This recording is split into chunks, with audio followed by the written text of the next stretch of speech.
നമ്മൾ ചീറിപ്പായ ടോർസുകൾ മാത്രമേ കണ്ടിട്ടുള്ളൂ. ലീഫ് പൊട്ടിയിട്ട് ടയർ ഒക്കെ ഓപ്പൺ ആക്കിയിട്ടുള്ള ടോർസ് നമ്മൾ വരുമ്പോൾ ബൈക്കൊക്കെ കണ്ടാട്ടോ.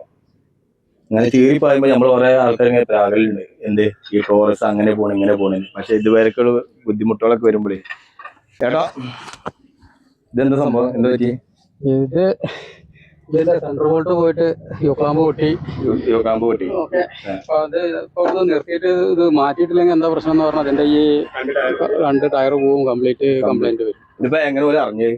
അവരത് സൗണ്ട് കേട്ടിട്ട് വണ്ടി ഒരു പുറണ്ടാവും. അപ്പൊ നിങ്ങളെ വിളിച്ചു, ഞങ്ങളിവിടെ സ്ഥലം കൊളപ്പുള്ളി. അപ്പൊ നിങ്ങളിപ്പോ ഈ പാലത്തറ ഗേറ്റിന്റെ അടുത്ത് കൊളപ്പുള്ളി എന്ന് വിളിച്ച ടോറസിന്റെ മെയിൻ മെക്കാനിക് കമ്പനി അല്ല നിങ്ങളെ എല്ലാ വണ്ടിയും ഭാരത് ബെൻസ് ഒക്കെ വർക്ക് എടുക്കും.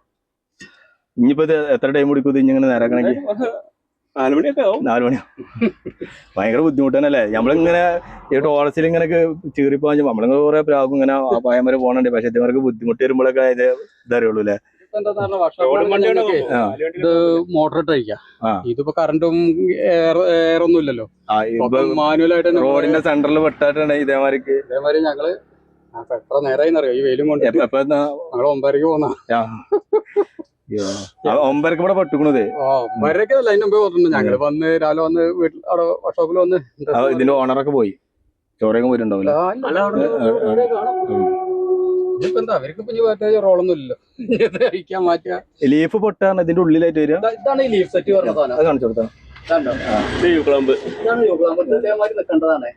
പൊട്ടിയിട്ടുണ്ടോ അതേമാതിരി ഇങ്ങോട്ട് വളഞ്ഞു പോയി. ഇതിന് സെന്ററിൽ ഒരു ബോൾട്ട് വരും, അതാണ് ഈ സെന്റർ ബോൾട്ട് പറഞ്ഞത്. അല്ല ഇത് ഇനിയിപ്പോ അഥവാ പൊട്ടിപ്പോയി ഓടിക്കൊണ്ടിരിക്കുമ്പോ അപ്പൊ എന്താ സംഭവിക്കാം? വണ്ടിക്ക് മറിയും, അങ്ങനെ സംഭവങ്ങൾ പല പ്രശ്നങ്ങളും വരും. അത് മുൻകൂട്ടി അറിഞ്ഞോണ്ട് പോയി. അതെ, ഇതിപ്പോ എന്താന്ന് പറഞ്ഞാൽ ഇതിപ്പോ പോയിന്ന് പറഞ്ഞാൽ ഇവിടെ മൂടി ഇരിഞ്ഞു കഴിഞ്ഞാൽ പിന്നെ ഈ ടയറുകൾ പോവും. പിന്നെ ഇതൊക്കെ പരീക്ഷണം സംഭവിക്കും. എന്താ വെച്ചാൽ ലോഡ് ഇങ്ങടല്ലേ, അത് എത്ര ടണ്ണിൽ നോക്കിയൊക്കെ ലോഡ് ഉണ്ട്. ഫുൾ ലോഡാണ്. ലോഡ് വണ്ടി അതല്ലേ ടിപ്പർ പൊന്തിക്കാൻ പറ്റാത്ത. ജാക്കി വെച്ചാലൊന്നും പൊന്തൂല. ജാക്കി വെച്ചോക്കെ ജാക്കിയൊക്കെ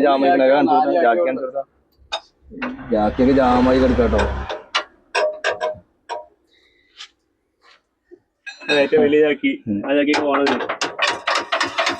ഇങ്ങനൊക്കെ ഒരു കാണിച്ചു കൊടുക്കുക, വിട്ടുന്ന് കാണിച്ചു കൊടുക്കുക. അവര് മാനുവലായിട്ട് മെഷീനറീസ് ഒന്നും ഇല്ലാതെ ഇവിടെ പണി പാടത്തിന്റെ സെന്ററിൽ വിട്ടിട്ടുണ്ട്.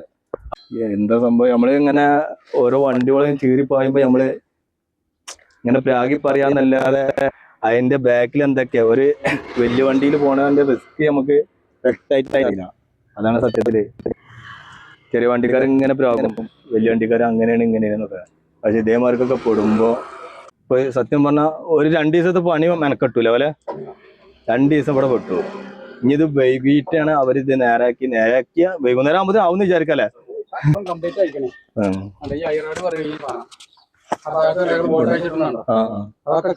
ഇറക്കി എന്നിട്ട് വേണം ഈ ബോൾട്ട് എടുക്കണമെങ്കിൽ. അപ്പൊ ആ സൈഡിൽ അയക്കണ്ട, ഈ സൈഡ്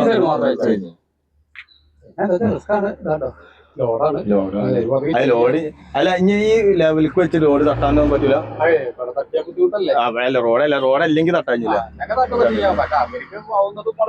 തട്ടിയ പിന്നെ അതേവർക്ക് കയറ്റണ്ടേ. അപ്പൊ ഈ ടോറസ് കുടുങ്ങിയപ്പോ നമ്മള് മെക്കാനിക്കാരെ വീഡിയോ അങ്ങനെ എടുക്കുമ്പോഴേ അതിന്റെ ഡ്രൈവറെ കണ്ടു. അപ്പൊ അവരോട് ചോദിച്ചത് എന്താ സംഭവം, എന്തുണ്ടായി സത്യത്തില്? അത് അവിടുന്ന് റെയിൽവേ ഗേറ്റ് പാസ് ചെയ്ത് വരുമ്പോഴേ അവിടുന്നല്ലേ 2ാമത്തെ ഹമ്പും കഴിഞ്ഞ് 3ാമത്തെ ഹമ്പ് കഴിഞ്ഞ് വന്നപ്പോ വണ്ടി ഒന്ന് ചെറുതായിട്ട് ഇങ്ങനെ ചെരിഞ്ഞ പോലെ തോന്നി. അപ്പൊ എന്താ നിർത്തിയിട്ട് നോക്കുമ്പോഴിങ്ങനെ ലീഫിന്റെ മെയിൻ യൂക്ലാമ്പ് ഈ വണ്ടിക്ക് ഇപ്പൊ ഇടക്ക് ഉണ്ടായില്ലെന്ന് പറഞ്ഞു മുന്നേ. നമ്മള് ബൈക്കുമൊക്കെ പോകുമ്പോ ചിലരിങ്ങനെ ടോറസ് ചീറിപ്പാഞ്ഞു പോണേ.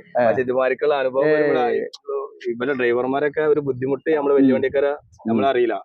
ബസ്സിലൊക്കെ ഇങ്ങനെ ചീറിപ്പാഞ്ഞു പോകുമ്പോ നമ്മള് രാവിലെ 7 ഭയങ്കര അഹങ്കാരാണ് അങ്ങനെയൊക്കെ ചിന്തിക്കുന്ന ആൾക്കാരെ. ഈ ഫീൽഡിൽ അഹങ്കരിച്ചിട്ട് കാര്യമില്ല. കാരണം ഇത് പെട്ടെന്ന് കേടുന്ന നന്നാക്കാൻ ആളെ കിട്ടില്ല. ഇപ്പൊ ഞാൻ 7:40 വന്ന് പെട്ട വണ്ടി 11:30 മണിക്കാണ് അവർ എത്തിച്ചേരുന്നത്. ഒരു ബൈക്ക് ഒക്കെ ആണെങ്കിൽ ആ സ്പോട്ടിൽ പരിപാടി കഴിഞ്ഞു. സൗകര്യങ്ങൾ കൂടുതലാണെങ്കിലും ആള് കൈകൊണ്ട് തന്നെ ചെയ്യണം. അതിന് സ്പെയർ പാർട്സ് കിട്ടണമെങ്കിൽ മിനിമം 10 മണിയാവും വർക്ക്ഷോപ്പിന്റെ ടൂൾസ് ഐറ്റംസ് കിട്ടണമെങ്കിൽ. പിന്നെ ഒരു വണ്ടി വിളിച്ച് വന്ന് അവർ പകുതി വഴിയിലെത്തിയപ്പോ ആ വാഹനത്തിന് എന്തോ ഡാമേജ് വന്ന് കണ്ടകശനിയാണ്. ഇത് എപ്പോഴും വരാറില്ല. പിന്നെ ടോറസേര് അങ്ങനെ എങ്ങനെയൊക്കെ പറയുന്നവരാ പറയുള്ളത്, ഉപയോഗിച്ചവർക്ക് അറിയാം.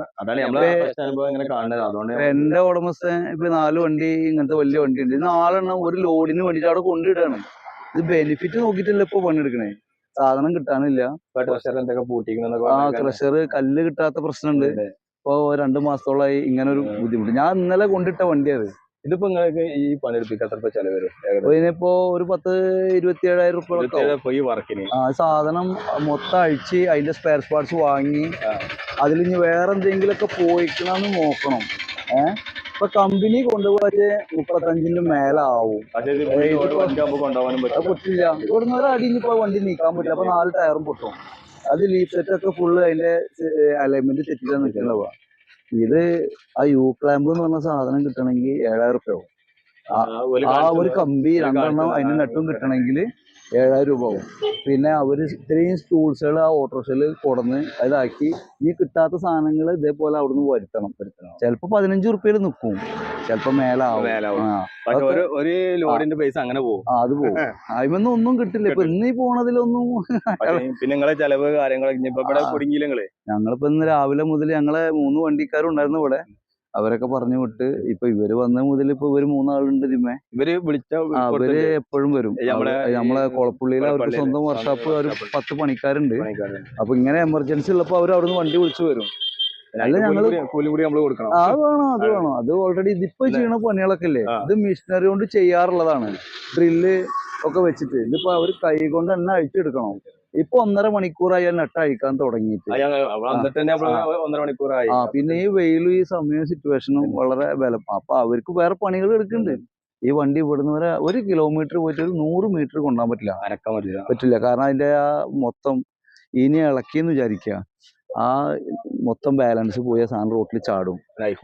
ഈ ഒരു റെയിൽവേ ഗേറ്റിന്റെ പരിമിതിയിൽ പെട്ട ചെറിയ വഴിയിൽ നമ്മളെ പോലത്തെ ഒരാൾ കുടുങ്ങി കിടന്നാൽ എത്ര വാഹനങ്ങൾ. ഇപ്പൊ ഇതുവരെ ഒറ്റ വാഹനം ഇവിടെ ബ്ലോക്ക് ആയില്ല. അപ്പൊ എന്നെ സംബന്ധിച്ചിടത്തോളം എങ്ങനെയെങ്കിലും ഇവിടുന്നത് ഒഴിവാക്കി പോണം എന്നുള്ളതാണ്. അത്രയും കുറച്ച് കഴിഞ്ഞപ്പോൾ ബ്ലോക്ക് വരൽ തുടങ്ങി. ഇപ്പൊ കുറച്ച് ഡ്രൈവേഴ്സ് വന്ന് വെള്ള ചോറ എന്താ വേണ്ടി കൊടുന്നില്ല ഒന്നും. ബസ്സേര് ഒന്ന് ചോദിച്ച്.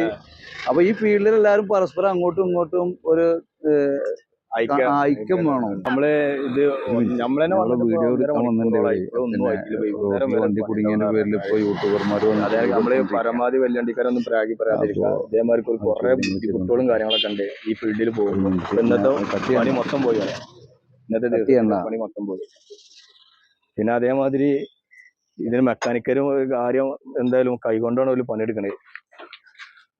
ഫുള്ള് അയച്ചുണ്ടാക്കലൊക്കെ. നിങ്ങളെ ഇതെവിടെയാണ്? സ്റ്റാൻഡിന്റെ അവിടെ. അപ്പൊ ഇവരെ ഡീറ്റെയിൽ നമ്മൾ ഇതിന്റെ അടിയിൽ കൊടുക്കേണ്ട നമ്പറും കാര്യങ്ങളൊക്കെ ഇതിന്റെ അടിയിൽ കൊടുക്കേണ്ട എല്ലാ വർക്കും A to Z എല്ലാ വർക്കും വാഹന സംബന്ധമായിട്ടുള്ള എല്ലാ വർക്കും അവർ വിളിപ്പുറത്താണ്. കൊളപ്പുള്ളി രാജേട്ടൻ. എന്തൊക്കെ വർക്ക് ഉണ്ടോ ഇവരെ നമ്പർ നമ്മൾ ഇതിന്റെ അടിയിൽ കൊടുക്കുന്നുണ്ട്. അപ്പൊ നിങ്ങൾ എവിടെ കുടുങ്ങിയോ വിളിച്ചോളിയും. വിളിപ്പുറത്ത് അവരുണ്ട് അല്ലേ? ഓക്കെ. അപ്പൊ നമ്മൾ ഇന്നത്തെ വീഡിയോ അതിന്റെ ഫ്രീ ആണ്. ഇനി ഇതുപോലത്തെ വീഡിയോ കാണാം.